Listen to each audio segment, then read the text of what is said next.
ఓం yeah దేవి సర్వభూతేషు మాతృరూపేణ సంస్థిత నమస్తస్యై నమస్తస్యై నమస్తస్యై నమో నమః.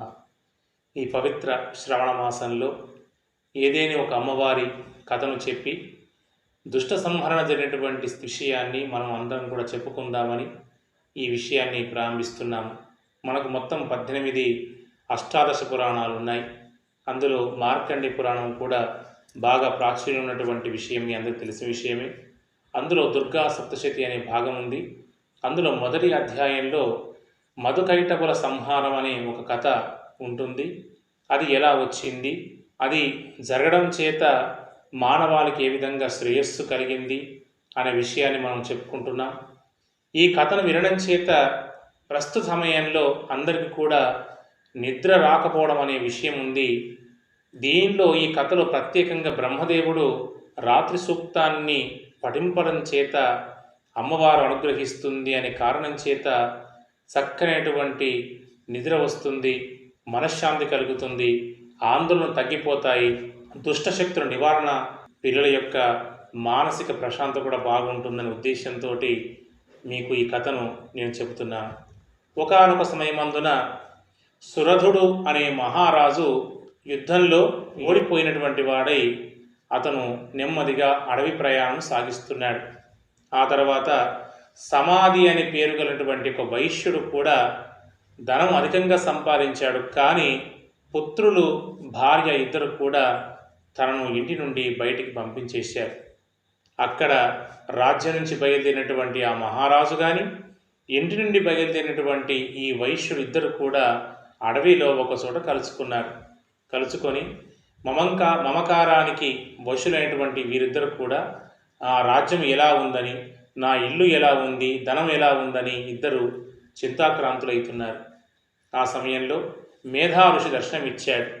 ఆ ఋషిని చూసి, ఓ ఋషివర్య, మేమిద్దరం కూడా మా రాజ్యం నుంచి కానీ మా యొక్క ఇంటి నుండి కానీ బయటికి వెడలిపోయిన వాడం అయినప్పటికీ కూడా మమకారం చేత ఇంకా మేము చింతాక్రాంతులవుతున్నాము అని అంటాడు. అప్పుడు ఆ యొక్క మేధా ఋషి, నాయన, ఈ ప్రపంచమంతా కూడా యోగమాయకు వశమై ఉన్నది కాబట్టి అందరూ కూడా ఈ విధంగానే ఉన్నారు అని, మీరేం ప్రత్యేకం కాదు అని చెప్పాడు. తర్వాత, స్వామి, మరి మేము ఈ యొక్క మమకారాన్ని వీడాలంటే, ఈ మాయను చెలించాలంటే ఏ విధంగా చేయవలసి ఉంటుందని అడుగుతారు.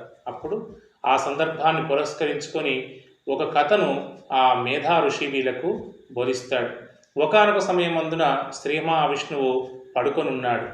యోగమాయకు వశుడైన సందర్భంలో అదే సమయానికి 2 కర్ణముల చేత ఈ చెవి మలము నుండి మధు, కైటభ అనే 2 రాక్షసులు పుట్టారు. పుట్టిన వెంటనే నాభి కమలము దగ్గర ఉన్నటువంటి బ్రహ్మదేవుని చంపడానికి బయలుదేరారు 2 రాక్షసులు. అది చూసినటువంటి బ్రహ్మదేవుడు ఆ యొక్క భగవతిని స్తోత్రం చేస్తాడు. అప్పుడు ఆ స్తోత్రం చేయగానే శ్రీ మహావిష్ణువుకు ఏ విధంగా యోగమాయకు వశుడు నిద్రించాడో ఆ నిద్ర నుంచి మేల్కొంటాడు. మేల్కొని వెంటనే ఆ యొక్క మధుకైటబులతోటి 5000 సంవత్సరాల కాలం పాటు యుద్ధం చేస్తాడు. కానీ యుద్ధం చేసి శ్రీ మహావిష్ణువు అలసిపోయాడు. కానీ ఆ మధుకైటబులు ఏమాత్రం కూడా అలసట చెందలేదు. ఇది గుర్తించినటువంటి శ్రీ మహావిష్ణువు అప్పుడు భగవతిని శరణు వేడుతాడు, స్తోత్రం చేస్తాడు. అప్పుడు ఆ యొక్క అమ్మవారు యోగమాయ చేత ఆ రాక్షసుని కూడా తన వశం చేసుకుంటుంది. ఆ తర్వాత అమ్మవారి ఇదే అదనుగా భావించినటువంటి శ్రీ మహావిష్ణువు, ఓ మధుకైటబుల్లారా, నాతో 5000 సంవత్సరాల కాలం పాటు యుద్ధం చేశారు కాబట్టి మీకేదైనా వరమిస్తాను, కోరుకోండి అంటాడు. అప్పుడు అహంకారము, అజ్ఞానం అంటేనే మధుకైటబులు అన్నమాట. కాబట్టి ఆ మధుకైటబులు అంటారు, ఓ శ్రీ మహావిష్ణువు, నీవే కోరుకో, మేమే నీకు వరములు ఇస్తాము అని పలికారు. అప్పుడు వెంటనే ఆ శ్రీ మహావిష్ణువు అదునుగా భావించి, మీ ఇద్దరు కూడా నా చేత సంహరించబడాలి, చనిపోవాలి అని చెబుతాడు. అప్పుడు మధుకైటబులు ఇద్దరు కూడా అప్పటికి జలముతో పూర్తిగా నిండి ఉన్నటువంటి ఈ పరిస్థితిలో మమ్ములను చంపాలంటే జలము లేని చోట చంపు అని వాళ్ళు తిరిగి సమాధానం చెప్తారు.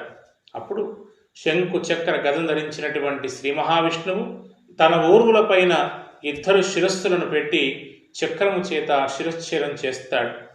అప్పుడు ఈ శ్రీ మహావిష్ణువు యొక్క ఊరువులే భూమిగా మారిందని, ఉరివి అనే శబ్దము శ్రీ మహావిష్ణువు యొక్క ఊరువుల ద్వారా వచ్చిందని పెద్దలు చెబుతారు. ఈ విధంగా దుష్ట సంహరణ జరిగిందని మొదటి అధ్యాయంలో దుర్గా సప్తశతిలో చెప్పబడింది.